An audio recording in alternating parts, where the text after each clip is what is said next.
کہ رسول اللہ صلی اللہ علیہ وسلم کی جب بھی میلاد منائیں تو محبت سے منائیں، دلیل پوچھنے کی اس کی کوئی ضرورت ہی نہیں۔ بلا دلیل اگر مصطفیٰ کی آمد کو نعمت خداوندی مانتے ہو تو پھر کسی اور دلیل کی ضرورت ہی نہیں۔ دوسری چیز یہ ہے کہ چلو دلیل بھی دیکھ لیتے ہیں، دلیل کے ساتھ ساتھ اعمال کا رزلٹ اور اس کا نتیجہ بھی دیکھا جاتا ہے کہ اس سے عمل کا اثر امت کے اوپر کون سا پڑ رہا ہے، نئی نسل اس سے کیا سیکھتی ہے، اس کو بھی دیکھا جاتا ہے۔ فقہاء علماء کرام اس پہ رونق افروز ہیں، فقہاء کرام ان سب چیزوں کو دیکھتے ہیں، حتیٰ کہ کلچر کو بھی سامنے رکھ کر اس کے بعد فتویٰ دیا جاتا ہے۔ اہل علم اس چیز کو جانتے ہیں۔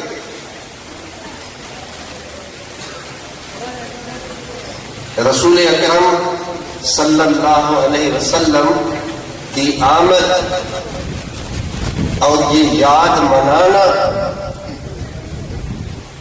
ہم پر محبت کا طرز ہے، اس کو فرض سمجھ کر ہمیں یہ یاد منانی چاہیے۔ جس دن وہ پیدا ہوئے تھے یہ صرف ربیع الاول تک محدود کیوں؟ وہ ہر پیر کو مسلمانوں کو جشن عید میلاد النبی منانا چاہیے۔ میرے نبی ہر پیر کو روزہ رکھتے تھے۔ پوچھا گیا کہ اس دن کیوں؟ فرمایا کہ فیہ ولدت، اسی دن پیدا ہوا تھا، اللہ کا شکر ادا کر رہا ہوں۔ یہ جشن ہی تو ہے۔ کوئی بھی عبادت کرے، روزہ بھی عبادت ہے، نماز عبادت ہے، صرف زبان سے شکریہ ادا کرے عبادت ہے، دل میں ایک خوشی کی کیفیت محسوس کرتے ہیں یہ بھی عبادت ہے۔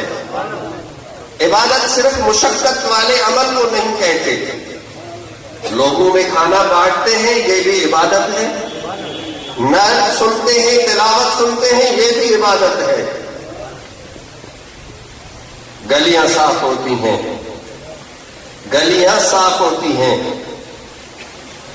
پارکوں میں رونقیں آتی ہیں، چراغاں کیا جاتا ہے، ظاہر کو ہم سجاتے ہیں، دلوں کو اللہ سجاتا ہے۔ کوئی ایک عمل بتائے جو ناجائز ہو، ہاں اگر اس میں کوئی ناجائز عمل کیا جائے گا تو وہ گناہ اس پر ہے، میلاد منانے پر اس کا اثر نہیں پڑے گا۔ امام ربانی نے ایک جگہ وہ جو بھنگڑا ڈالتے تھے، غیر شرعی رسمیں کرتے تھے، امام ربانی نے ایسے میلاد منانے کو ناجائز کہا، اور جو شریعت کی حدود کے اندر ہوتا تھا امام ربانی نے اس کو وہ عبادت کہا کہ فرمایا کہ اس سے میرے نبی خوش ہوتے ہیں۔ جو نور، امام ربانی تو وہ ہستی ہیں جو انوار کو دیکھتے تھے، فرمایا کہ میلاد مناتے ہوئے جب بھی میں آپ صلی اللہ علیہ وسلم کے حضور نذرانہ پیش کرتا ہوں تو اللہ کی طرف سے جو انوار نازل ہوتے ہیں وہ الگ ہے، باقی کسی بھی عبادت سے وہ انوار حاصل نہیں ہوتے جو صرف میلاد منانے سے آتے ہیں۔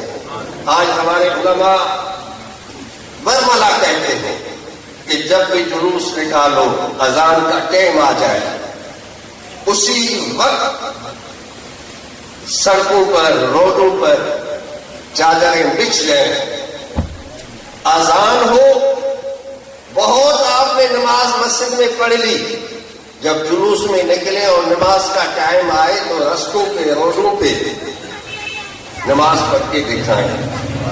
جب یوں امت سجدے میں گرے گی تو تمہارا بھنگڑا کفر کو کچھ نہیں کر سکتا، لیکن یہ جو سجدہ ہے جب سب کے سب وہ جلوس والے سارے مسلمان نبی کے نام لیوا جب سجدے میں گر جائیں گے تو یہ کفر کے لیے بہت بڑی للکار ہے. اور جب بھی جلوس نکالو تو صرف میرے نبی کے نام پہ نکالو. ہم بچ گئے. ہم ہر جگہ اپنا نشان تلاش کرتے ہیں، اپنی جماعت کا، اپنے پیر خانے کا، اپنے مدرسے کا، اپنی سیاست کا، اپنے قبیلے کا. وہی چیزیں نمایاں ہوتی ہیں. مسلمانوں خصوصاً اہل سنت والوں، کوئی ایک تو نام ہونا چاہیے جس پر ہم سارے نشان مٹا کے پھر اسی کو مونوگرام بنا لیں، اسی ایک نشان پہ ہم سب اکٹھے ہو جائیں. یہ میلاد کے جلوسوں اور جلسے کے علاوہ اور چیز ہے کون سی؟ نبی تو سب کا ہے. ہم جب میلاد نبی مناتے ہیں اپنے گھر پہ، میں پورے شہر کو دعوت دیتا ہوں، ہر جماعت کو دعوت دیتا ہوں، حتیٰ کہ میں ہندوؤں کو بھی دعوت دیتا ہوں کہ آؤ میرے نبی کا اس کے صدقے اس کی میلاد، اس کے میلاد کا لنگر کھا کے جاؤ، یہ تبرک کھا کے جاؤ. میں سب کو دعوت دیتا ہوں. اسلام کا تقاضا تو یہ ہے کہ پورے انسانیت کو ایک ساتھ اکٹھا کر کے ساتھ ساتھ لے کر آگے بڑھیں. چلو وہ تو ہم نے نہیں کیا، کم از کم خود تو جو میلاد سب جائز سمجھتے ہو وہ تو ایک نشان پہ اکٹھے ہو جاؤ. متفقہ چلو تو صحیح، ایک بڑا جلوس نکالو تو صحیح. دین نصیر گورنر شریف والے کہتے تھے، اللہ اس پر رحمت نازل کرے، کہتے تھے کہ یہ جو اپنے نشان کے ماتحت جلوس نکالتے ہیں یہ نبی کے لیے جلوس نہیں ہوتا، یہ اپنی تشہیر کے لیے ہوتا ہے. اپنے بڑے پن کو ظاہر کرتے ہیں. یہاں سارے نشان مٹا کے صرف نبی کے نام پر اکٹھے ہو جاؤ. اسی دن اسی کا نام لو، اسی کی ثنا خوانی ہو، اسی کے شان میں آپ کے خطابات ہونے چاہیے اور کوئی موضوع ہونا ہی نہیں چاہیے. اس پلیٹ فارم پہ اگر ہم متفق نہ ہو سکے، اکٹھے نہ ہو سکے، یاد رکھیے گا کبھی بھی ہم متفق نہیں ہو سکتے. اتحاد کبھی بھی ہم میں پیدا نہیں ہو سکے گا. میں اہل سنت کو، تمام جماعتوں کو، چاہے آپ کسی بھی پیر خانے سے تعلق رکھتے ہیں، میں عرض کروں گا جب نبی کا جشن مناؤ تو پھر اسی کے نام کے لیے، فقط اسی کے نام کے لیے.